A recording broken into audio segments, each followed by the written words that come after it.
IFKS TV wordt mij mogelijk maken door hoofdsponsor Dauma Staal en Visser Edelstaal. En door Talsma Shipyards, Stienstra en Van der Wal, Idema Kozijnen, Campernet, Multiship Holland en Hego Buiten.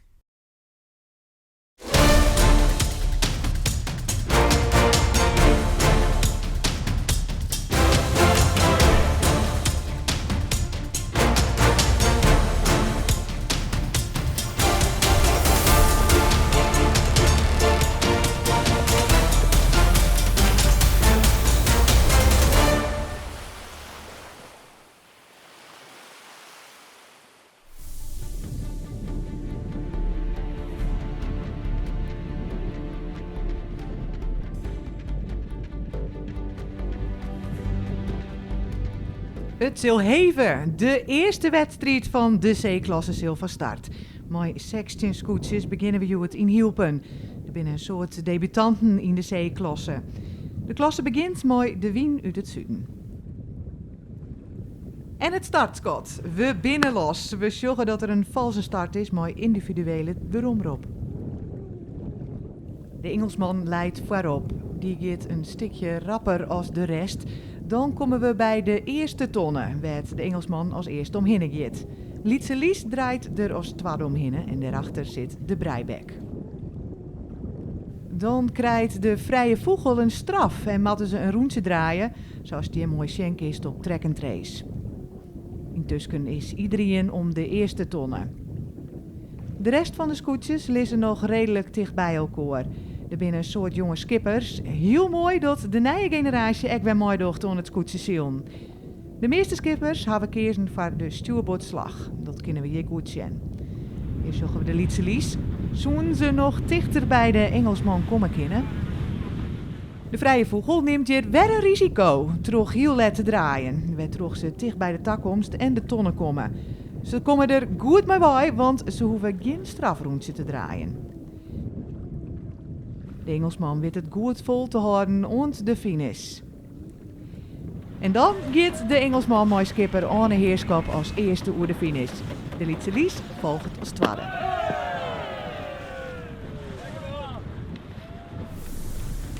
Dan de dijuitslag van de C-klasse bij Hielpen.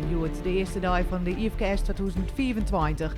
Op 1 de Engelsman met skipper Arne Heerschap. Op 2 de Lietse Lies met Jochem Tadema. En 3 Scootje Ebenheizer van Willem Kramer. En achterin het veld op nummer 14 de Tajefte van skipper Egbert Mulder. Op 15 Gerrit Inze met skipper Dick Berghemer. En op 16 Scootje Ale van Harry Heidsma. De B-klasse start in Inge-Rochteline. Een fijne positie om te starten met alle scootjes. Het startschot en ze binnen onderwijs. Rechts onderin zorgen we de eenvoud. Het jinnige scootje met vrije wien. Alle scootjes zielen oer stuurboord. Zo als die mooi schenk is op track and trace. Alleen nog de jonge Jan draait nog. Dan is de Treijdwarpen als eerste bij de Bobbewiense tonne. De Utentus zielt op het tweede plak. De Westenwind en de 3 gebroeders zitten dicht bij elkaar op de derde en vierde positie. De eenvoud en de jonge Jan heljen de tonnen net en dus matten ze nog een keer terug de wien om de tonnen te heljen. Dit binnen dure meters. Terug de inschattingsfout van de eenvoud gaat die als laatste om de tonnen. De Treijdwarpen leidt nog heel tijd op kop als we haast bij de Onderwiense tonnen komen. De Westenwind leidt nou tweede en de Utentus derde. Er kan nog van alles gebeuren.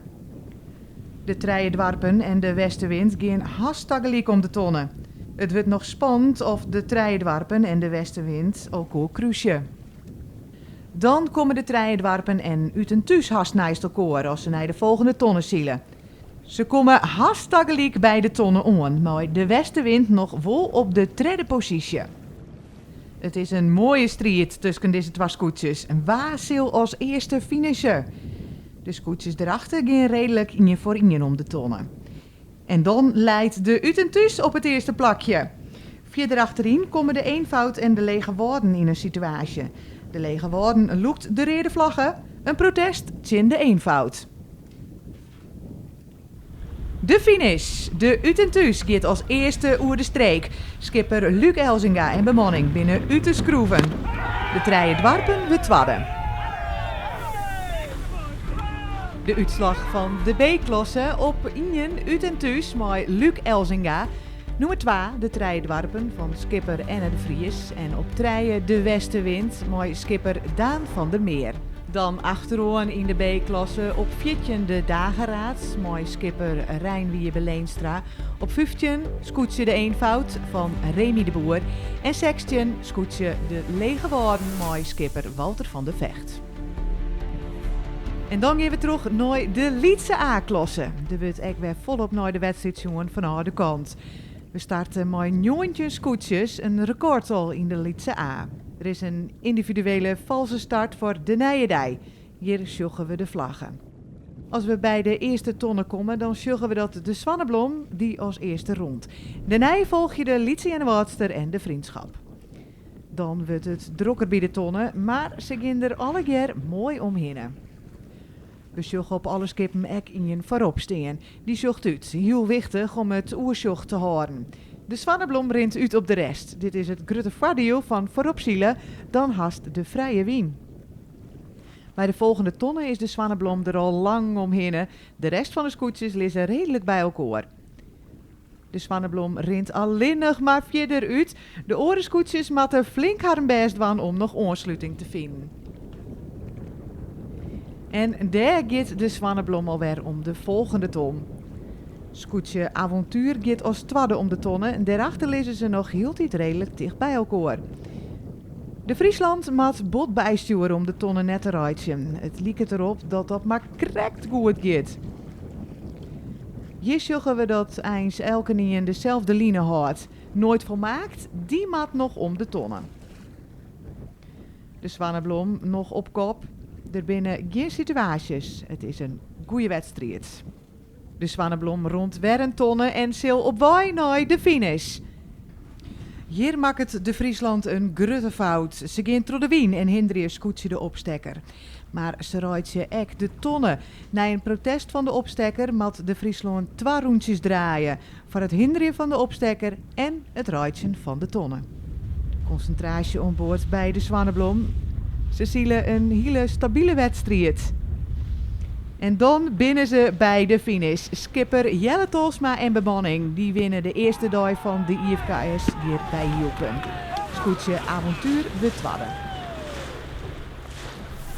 In de Lietse A-klasse wint skipper Jelle Tolsma met scootje de Zwanneblom. Op 2 Avontuur met skipper Joost Terpstra.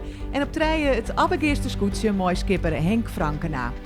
En achterin de Lietse A op Zontje, scootje Friesland, op 18 Hoop op Zegen en op het laatste plak de Nooit volmaakt.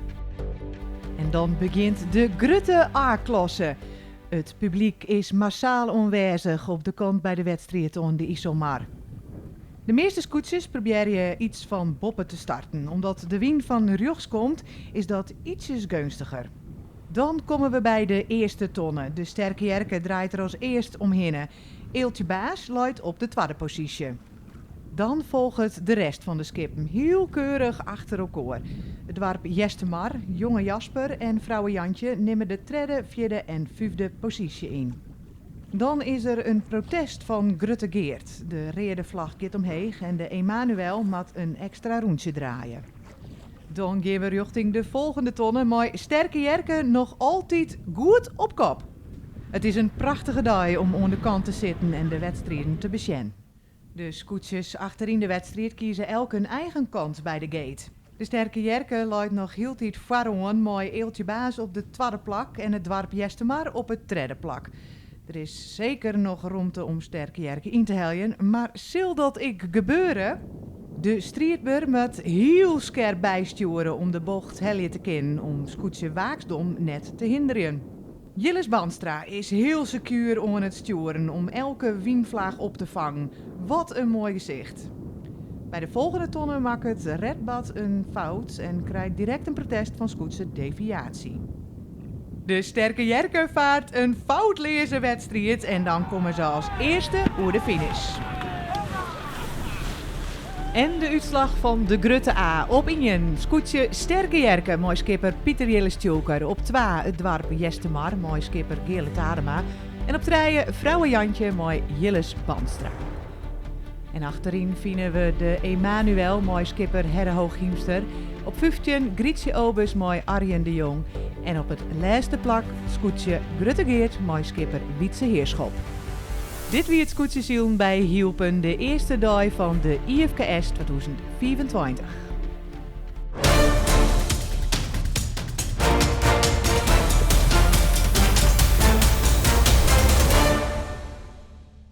IFKS TV waard mooi mogelijk maken troch hoofdsponsor Dauma Staal en Fischer Edelstaal. En troch Talsma Shipyards, Stienstra en Van der Wal, Idema Kozijnen, Campernet, Multiship Holland en Hego Buiten.